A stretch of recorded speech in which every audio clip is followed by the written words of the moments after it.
And now, Jalen and Jacoby on ESPN Radio. When I pop the trunk, head to death. Y'all pop the trunk, I pop the hood. Now act stupid, I'll pop the trunk. Now give me your boom,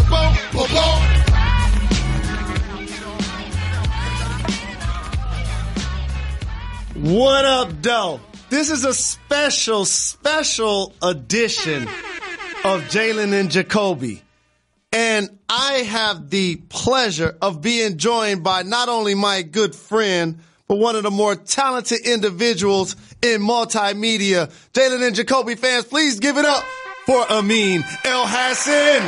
Yeah. So, for everybody that's followed this program, you know today is a special moment for me. Why? The first time I get a chance to do a show without Jacoby.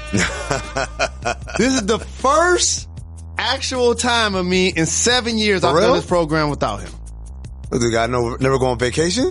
Well, he goes on vacation, but I used to always stagger my vacation with his. Gotcha. Now, once I have Get Up, it's like I need to be here anyway. Right. So let's do the program. And also, I felt like it'd be more fun to do it without him. Yeah, man. I wanted to do it with you.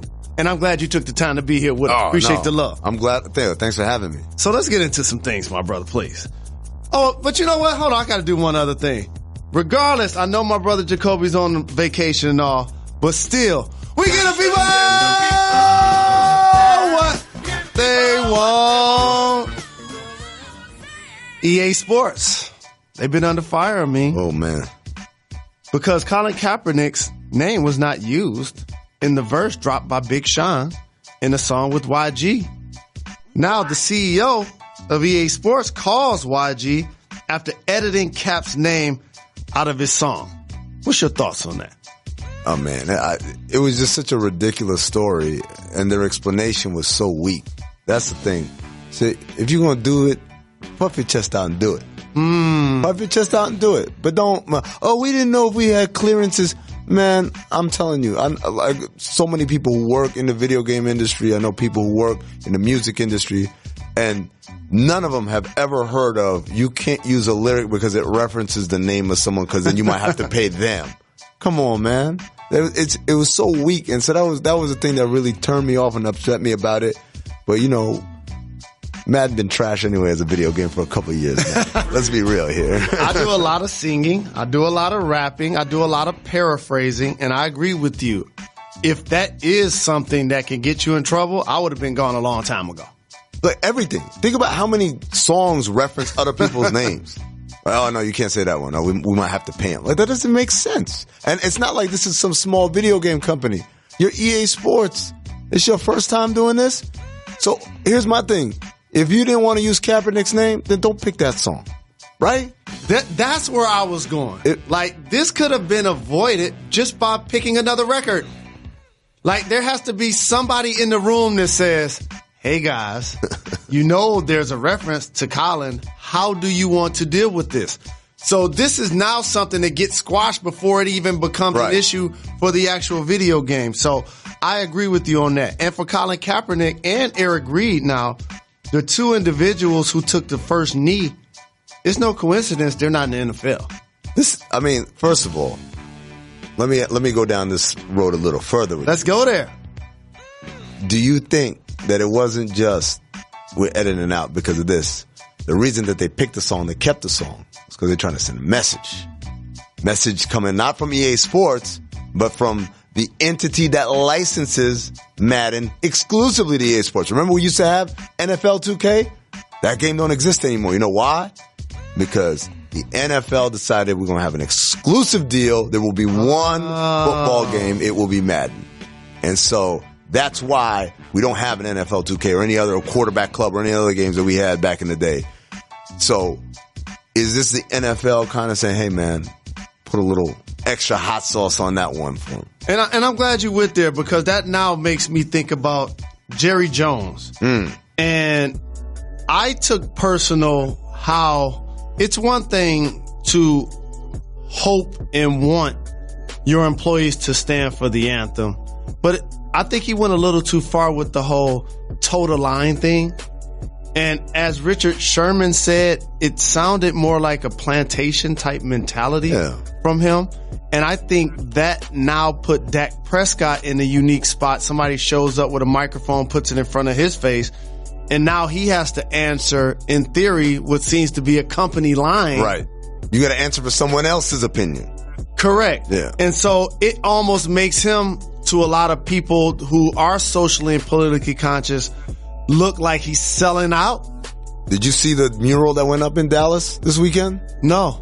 It's a mural of Dak Prescott, but it's painted to make him look like old boy from Get Out, where he's crying and he's in the sunken place. Seriously? I'm telling you, Jalen, like this is for Dak.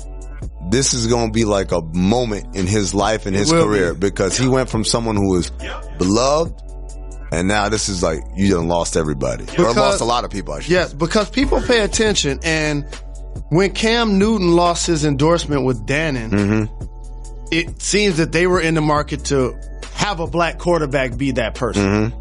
And so when they gave it to Dak, there were a couple of whispers then about, how and why they kind of pivoted to make the transition. But he is a terrific player. He does play for the Dallas Cowboys. He does have a big time following. So endorsement wise, on surface level, it made sense. But now when you package these two things together, it puts him in a bad spot. Jalen, let me ask you a question. Because you're an athlete. You've been asked things by people with microphones and cameras. What happened to I don't want to comment about that right now. It seems like that's gone away. And, Dak, why did he feel the need, regardless of how he felt or not, why didn't he just say, hey, man, I'm not talking about that right now? Next question. And I agree with you. But here's the thing. What ends up happening is now when this topic is out there, you should only speak for yourself. Right. I have no problem with who chooses or not chooses to do a demonstration at the anthem. But the problem Dak made is when he said that's not the forum. Anytime that you're trying to bring a level of awareness to something, it's going to make other people uncomfortable. That's what it's designed to do. Because if they were comfortable with it, they wouldn't care. Correct. Any march, any strike, any protest, there is going to be some other people that are saying, why are they doing this? Or I don't want this to interfere with my football.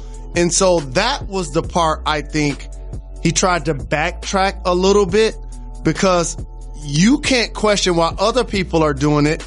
That's why I'm not going to question him not wanting to do it. Right. Like I am not the person that wants people who are not passionate about something, who are not knowledgeable about something. Right. I'm not trying to force you into this cause. Correct. But at the same time, you can't be throwing cold water on the cause. Correct. Which is what felt like Dak was doing. Correct. Absolutely. By the way, Eric Reed, still unsigned. And the Tennessee Titans, I've been watching. I noticed when their safety went down, they brought in a couple of people for a workout. And I said to myself, we know that he's a starting level player and one of the top guys in the game. Yeah, he's all right. So for him not to even be in the league lets you know it's strictly because of his stance with the protest. 26 years old? You can't say he's old. You can't say he's not productive. You can't say, there's a lot of stuff that people say about Kaepernick that I think is false, but on a very superficial level, it's easy to say, oh yeah, that makes sense. Oh, last time he played, the Niners weren't good. Okay. You can't say that about Eric Reed. No doubt. That dude is nice. Pro Football Focus had a list of what they felt like were the top free agents. And he was easily in the top 10. Easily. For any position. Yeah. Okay. So for him not to be signed, it creates the domino that you initially talked about. Maybe this is coming down from a higher power that's trying to suppress what got started with that movement. Speaking of the NFL, Ray Lewis. Oof. He went into the Hall of Fame. And I have a personal relationship with who I affectionately call Pastor Ray. Because if you've ever spent time with him, first off, he's one of the most physically imposing dudes you're going to be around just because he's strong. Yeah. And he's aggressive. Okay, so when he get passionate about something, you're like, all right, man, calm down. It's going to be all right, you know? Especially if you're disagreeing. And so to see him up on the stage, it was great for him to have his moment. He's still talking, by the way. He's still going right now. Oh, man, he's still going on and on. I was like, wow. Mm-hmm. But something happened during that jumped out at me. I want to get your opinion about, sir. Right. He talked about kissing his kids in the mouth. Where do you stand with this? Look, I'm not telling you how to raise your kids. I am not a fan of the kissing the kids on the mouth thing. I tell my kids, yo, you kiss dad on the cheek. Always on the cheek, on the forehead, likewise. But I can't, I just can't do it, man. I feel like kissing on the lips is a sign of like intimacy. And I don't feel like I want to have intimacy with my kids, man. And for everybody listening to the pod today, I want everybody to let us know, do y'all think that's a soft move or a boss move? Oh, man. Kissing your kids in the mouth. Did you see how they reacted? That's the other thing. You think they were embarrassed? It's the camera cut. I didn't watch the whole speech, but I watched that part. And the camera cut to them sitting in the front row, and it pans side to side because he got about like 3 or 4 kids. And every single one of them was like, nope. Like, cut that out, man. That's not having it. That was funny. Oh, man. What about Joel Embiid? He said he wanted to be MVP this year. I think he can do it. I think he can do it. I think there's another name that's probably going to win MVP this year. LeBron James? Yeah. But big stage. Yeah. But hasn't won it in a few years. Yeah. The redistribution program is over. Right. right. It's 2013. Every 5 years. Yeah. They gotta give him. He's with a new team now. Gonna inject a little life with her. But for Embiid's got a good chance. Because here's why. I'll tell you what. One is we expect Philly to be good, right? He's gonna be better. Simmons is gonna be better. Markelle Fultz is gonna be better. They added Wilson Chandler. I love that as an addition, a vet who can play multiple positions, whatever. So the Sixers are going to be better. And one of the things he said when he said he wants to be MVP, he said, because when I play great, the team plays great. Now, Jalen, there's a lot of guys, if they maximize how they play, they can be great. Team play may not be much better. Mm-hmm. Maybe the same. It's just we're just devoting more possessions to this dude so he can get his numbers. That's not the case with Embiid. He's going to be in the conversation because he's going to give you the points, the rebounds, the blocks. You got a big personality. That's going to have the wins. Yeah. And the media gravitates towards yeah. those individuals because he is magnetic. If you're somebody like Ben Simmons, however, how do you take these comments? Because you hope that you see each other on an equal playing field. How do you feel about that dynamics in the locker room? You've been around the game for so long. The good teams, it's clear. We don't have any questions on whose team it is. It's clear. We riding with him. Even all the Kobe Shaq stuff, yeah, Kobe felt that he should have been, but at the end of the day, the Lakers were about big fella first, and then Kobe, and then everybody else.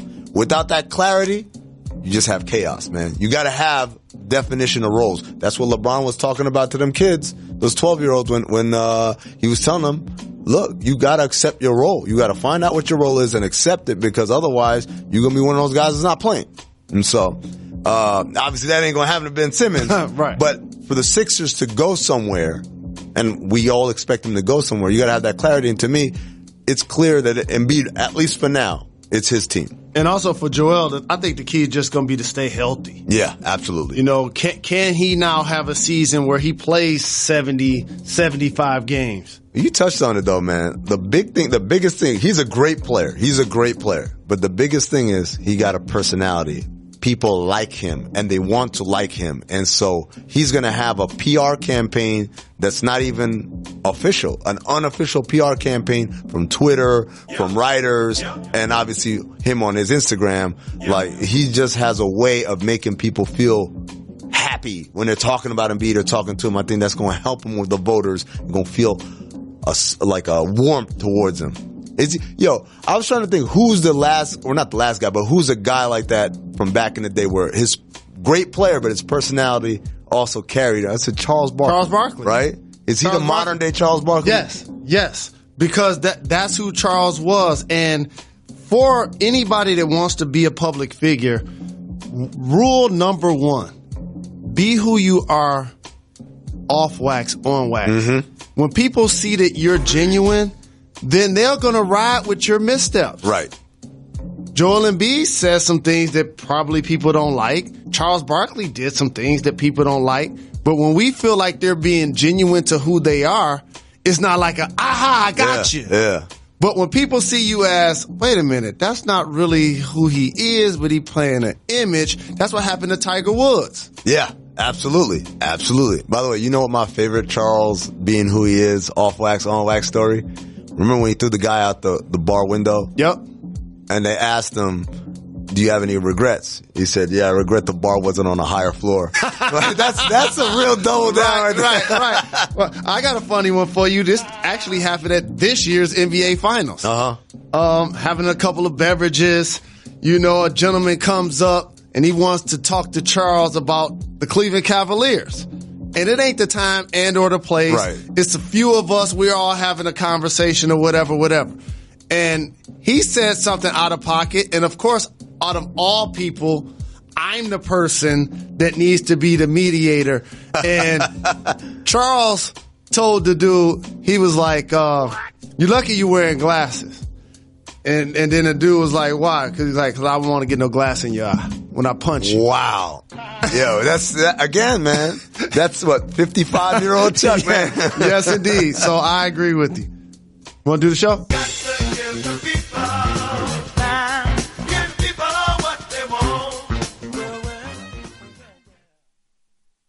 Allie's mom knew she had a strong kick even back in the womb. And from then on, Allie was always kicking a ball and saying she was going to play pro soccer. And one day, while she was kicking a ball against a wall, her skills drew even more attention.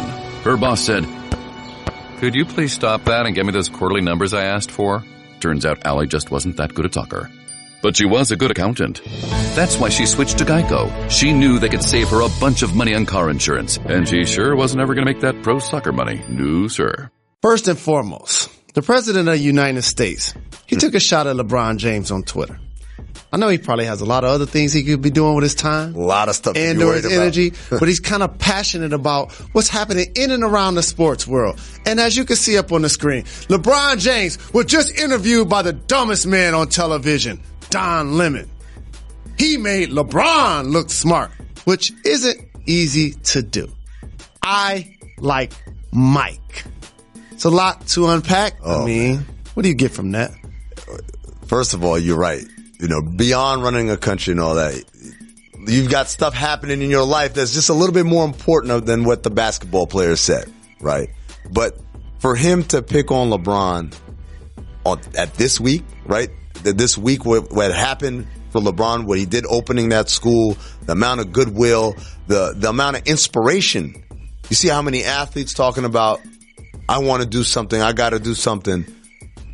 That's just the wrong week to poke that bear. And I can't imagine anyone being on that side of the argument that LeBron is not smart or LeBron is somehow not valid. And this isn't political. Like, there's so many people that want to put this stick to sports stigma on those that do this for a living. But when 45, who I affectionately call our commander in tweets, sends messages constantly about what's happening in the sports world, now it becomes a conversation that we should address. He entered our house. He did. So there's a lot to unpack there. First for me is when you call Don Lemon the dumbest person on TV. He's highly intelligent. Mm-hmm. He's extremely credible. He's been doing it for a really long time, regardless of your political affiliation. When you double down by saying LeBron make him look smart, it's the classic in his head, black on black crime. I'm putting these two guys together. LeBron is even smarter than Don Lemon. Right. And then you take it a step further. I didn't want this to go over a lot of people's head. Why he said, I like Mike. Right. Okay, because Michael Jordan has had a history not only of being the greatest basketball player of all time, but not necessarily being one that wanted to be socially and politically conscious. Right. And as you remember, famously said, Republicans buy shoes too. Yep. So he was a guy that now all of a sudden becomes a rally cry for this rhetoric, but as you mentioned, it's totally unnecessary. Yeah. You want to hear something crazy? This is like Ali versus Frazier, right? Because Ali was anti-establishment. Frazier, who had nothing to do with any of that side of the politics, became like the side of establishment, right? If you were for the Vietnam War and for all that stuff, they kind of conscripted him into that. And so that's what he tried to do, trying to recruit Michael Jordan without MJ's consent. But thinking about where this is going to go for LeBron, Jalen, I truly believe, today's August 5th, 6th, that LeBron James is going to be the 2019 NBA MVP, and this is the week that solidified it. Beyond, yes, he's going to go to the Lakers' new team. They're going to win a lot more games. He's going to play great. It's been a while since he won it. All of those things are true and valid and going to contribute. But the biggest thing is, I think people are going to look back at this week where LeBron became more than just a basketball player. And that's going to carry him to MVP award. I think he's probably going to be Sportsman of the Year for Sports Illustrated. Might be Time Man of the Year. I mean, there's a lot going on for LeBron James. And it's an unfortunate incident, but I think it's going to carry his legacy even further. For so long, we use the term student athlete. Okay. And one of those sometimes gets lost in the dynamic the better you become.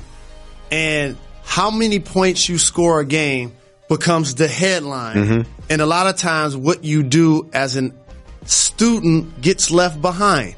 And for LeBron, he now has catapulted himself into an enormous figure to the point where you now become a threat because you're helping your community. That the president of the United States has negative rhetoric about you during a period of time. As you mentioned, all you're trying to do is give back to the community. He's done more for education than the Secretary of Education. What? How about that? And so what do you feel as it relates to so many people who have now come out supporting LeBron, including one Nick Young who says, LeBron James for president in 2020? Yeah, man. Yo, why not? Right? I'm not saying Nick Young is going to dictate where we should be feeling, but why not? But I do want to talk about one thing, though. You touched on it a little bit about Michael Jordan. You see the statement that he put out in response to this? Put out a statement basically saying, here we go, through his spokesperson, quote, I support LJ. He's doing an amazing job for his community. Oh, no. I didn't like that. You had the same gut reaction, huh? Yes. I didn't like that, man. First and foremost, why didn't he use his name? It's a statement. It's there's not a character limit. LeBron James, go ahead and say his name. Or LeBron. Or to say LJ, I thought that was kind of like, I was thinking about like a year from now when people are trying to Google who was on what side, you can never actually find it because, he never actually said LeBron James. And then the other part of it is he's doing an amazing job for his community? Oh, so it's not our community or the community. It's his particular. I felt like the language just is very much like, he's cool, but I'm going to stand over here just so y'all know because, again, Republicans buy sneakers too. Right. And the unfortunate thing is ultimately you want to be productive members of society. And when you have the level of power and prestige and cachet that a Michael Jordan has, that a LeBron James has, that very few people that have roamed the earth will have, how are you using that energy? And I agree with you.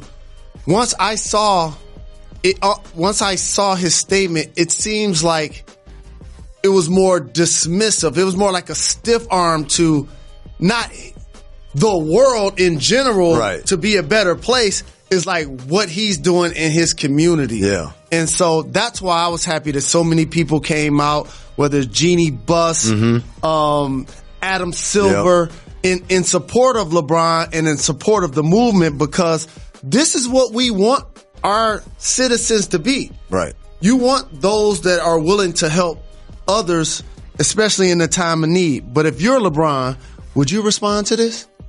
I think so. I think so. If it were me, Amin Hassan, I probably wouldn't. I let everybody else do the talking. Adam Silver, Jeannie Buss. But his voice is so powerful, and it cuts through a lot of households that probably wouldn't listen to a lot of these other people. There are people who wouldn't listen even. I don't care what Adam Silver has to say. I don't care that Karl Anthony Towns said this or Donovan Mitchell or any of the numerous NBA players who chimed in. But when LeBron says it, people are going to pay attention. When LeBron says it, it's going to get picked up not by sports media, ESPN. Yeah, we'll do it. But media, news media, CNN, MSNBC, Fox, right? The news agencies pick it up because he's got a voice that cuts across everything in this country. And so I feel like if I'm LeBron James, kind of have to, but it has to be worded right. It can't be just an emotional clapback. You got to do it strategically. That's the key word. LeBron James has found ways to continue to be strategic about how he steps. And I think if and when he responds, it's going to continue to fall in line with the way we've always seen him handle things, with class, with maturity, but also measured. Yeah. It's going to be interesting to see how that takes place. Yes, sir. All right, so unofficial Hall of Fame ceremony took place not in Kenton, but at the University of Tennessee at Chattanooga, where Terrell Owens hosted around 2,000 people in a gymnasium and took a page right out of your book. A little popcorn action. Good for him. I heard you go to the movie theater to buy popcorn, just to buy the popcorn. No question. There's multiple times I've gone to the movie theater, literally gotten the popcorn and walked back out. So people don't know watch this. Sporting events on television and everything. People don't know this. Our facility in LA is right across the street from a movie theater. So that you actually did that. You would actually go, leave work, go get the popcorn and come back. No question about it. It's just muscle memory. When I'm watching sports, I got to have some popcorn. All right. So T.O. had no regrets about skipping the Hall of Fame induction. And he took a shot at some of the voters, the sports writers. There's been a lot of speculation and false reports as to why I chose not to be there. I would like to set the record straight. It's not because how many times it took for me to be voted into the Hall. It's about the mere fact that the sports writers are not in alignment with the mission and core values of the Hall of Fame. I wanted to take a stand so the next guy coming after me will not have to go through what I and others have gone through. Whether it's 3 years or 45 years, you should get what you rightfully earned. Jalen, does T.O. have a legit gripe with sports writers? He does.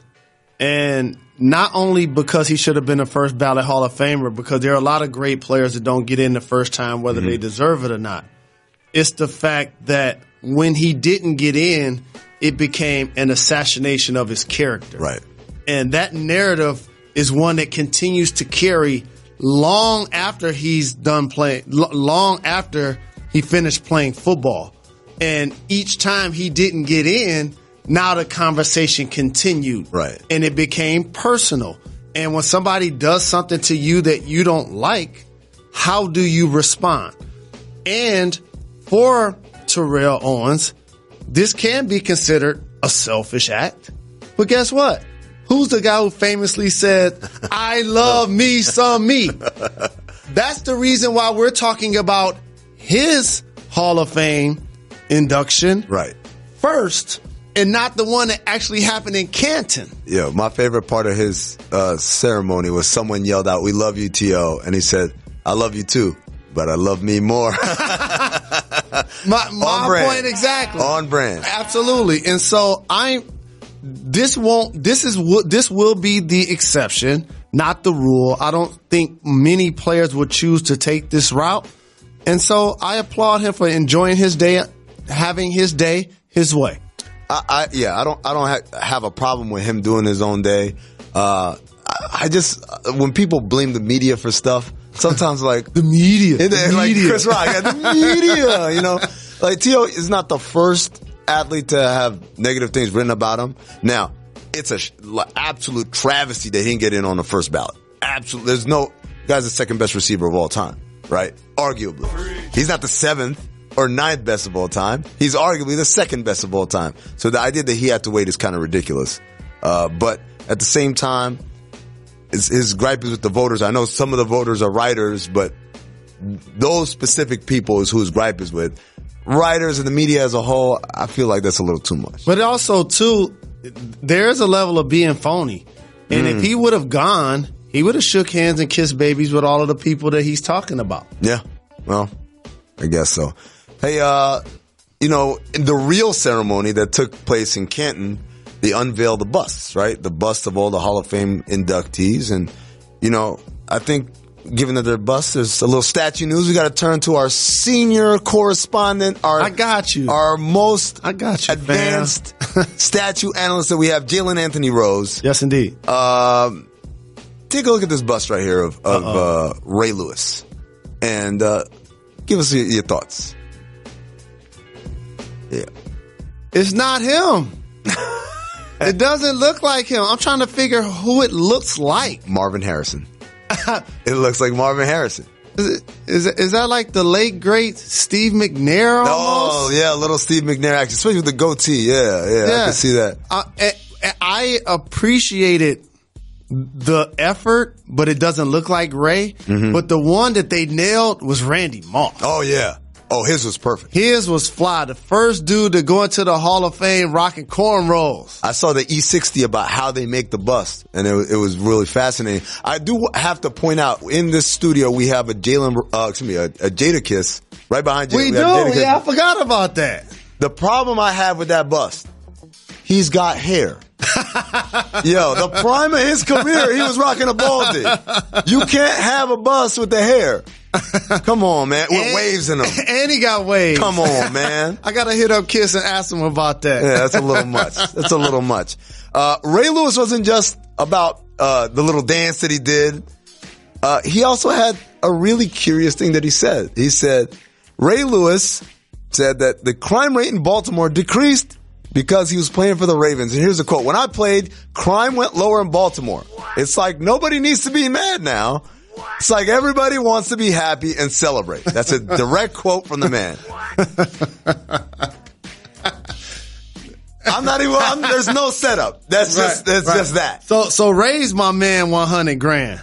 And I understand that we all like to feel what we do is actually more important than what it really is. And this is a classic case of that. To the point where I wanted to look up some stats, and I don't do any preparation.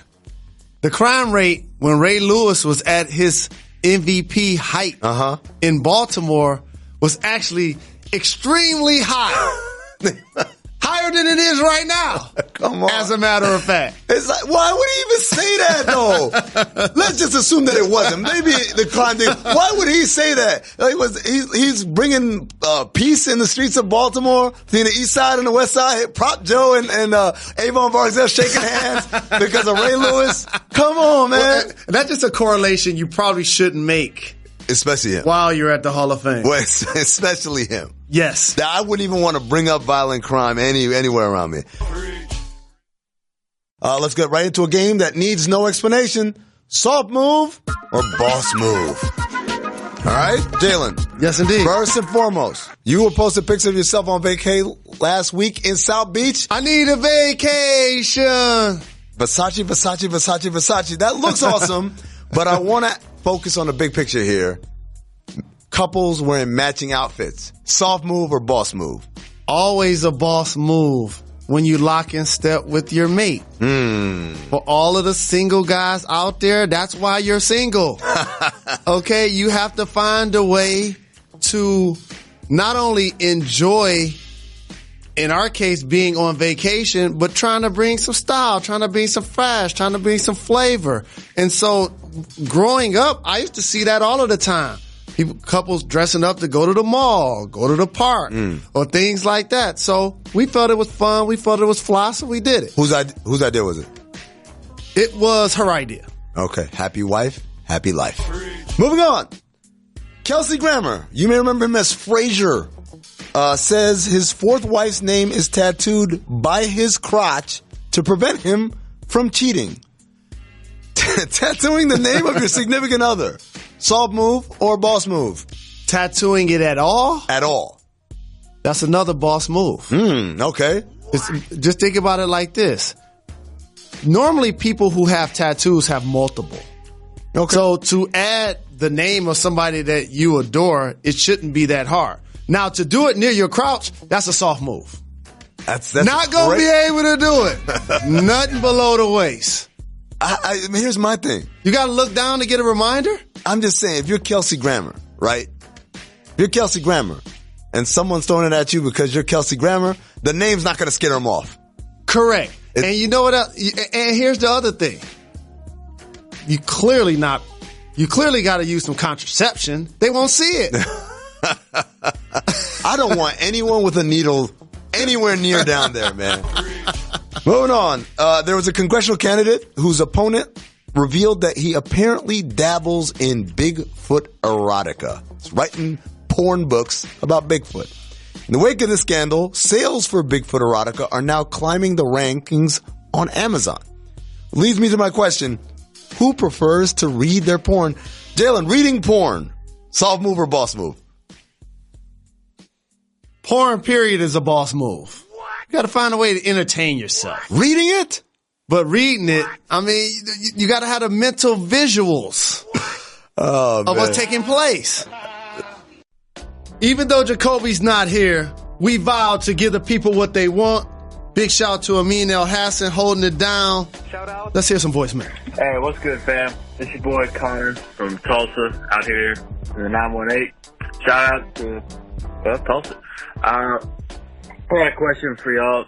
Do y'all eat breakfast in the morning, like a big meal breakfast in the morning? Because I don't, and I get harped on all the time with my friends, my lady friends, her friends, everybody, for not eating breakfast. I usually grab like Pop-Tart, quick bowl of cereal, and then I'm out the door and then eat heavy later. So, yes, a thing to eat a big breakfast in the morning when you got to be somewhere early. All right, see y'all. Thank you for the call, Connor. Big shout to Tulsa. Shout out. Amin, how are you as it relates to breakfast? Me, it varies. I have times where I eat a big breakfast. I have times where I have an abbreviated breakfast. I have times where I eat potato chips. For breakfast? Yes, you saw me do it today, as a matter of fact. Yeah. So I do understand that breakfast is considered the most important meal of the day, but sometimes I just don't have the time and energy to devote into investing in a big meal that early in the morning. Yeah, I think time is the big one. Don't have time to make breakfast or even wait for breakfast to be made for me. It's a lot of preparation time. In the morning, I'm getting up, I'm trying to do stuff. So for me, it's usually real quick, like fruit. Love like watermelon, pineapple, whatever, like little fruit cups. Oh, I'm straight. The other thing is, I don't know, maybe I'm the only one. When I wake up, if I take a nap, if I wake up from last night's sleep, I'm not hungry. I might be hungry like an hour later, but at that moment when I'm supposed to have breakfast, I just don't feel like eating anything. I got an answer to why you're not hungry. Why is that? A lot of that is you're probably eating right before you go to bed. Definitely. A lot of late night eating. That's what it is. So for those listening to this podcast, if you do want to have an appetite in the morning, you can't eat like a mean right before you go to bed. So now I have a schedule where I need to get up at 3:30 in the morning. I ain't trying to have no bacon and eggs at that time. Nope. But also, I'm not trying to have 4 meals by 1 o'clock. Right. So I had to balance how I was going to eat and what I was going to eat. So now I just do a couple hard-boiled eggs, get some fruit, try to get finger food before I actually have a normal lunch. And in my case, that normally happens around 10 or 11 a.m. You know, because I eat late, because I do things late, right? The fruit helps there too. It soaks up a lot of what happened last night. I find like it's nice and it's cold, like, and it just has, like I said, watermelon especially. Just that water just soaks it all up, and I feel ready for the day. Got it. We know what you mean. Next voicemail, please. What up, guys? This is Matt Inman from the 509. A shout out to Red and shout out to all the staff. Hey, I was just wondering about this Luka Doncic kid. Seems like he's a great player. I've watched a couple of his highlights and even checked out a couple of his games on YouTube. Hey, I was just wondering, who do you guys compare him to? I see him as like a Tyreek Evans type. Let me know, guys. Love the pod, and keep it real. Bye.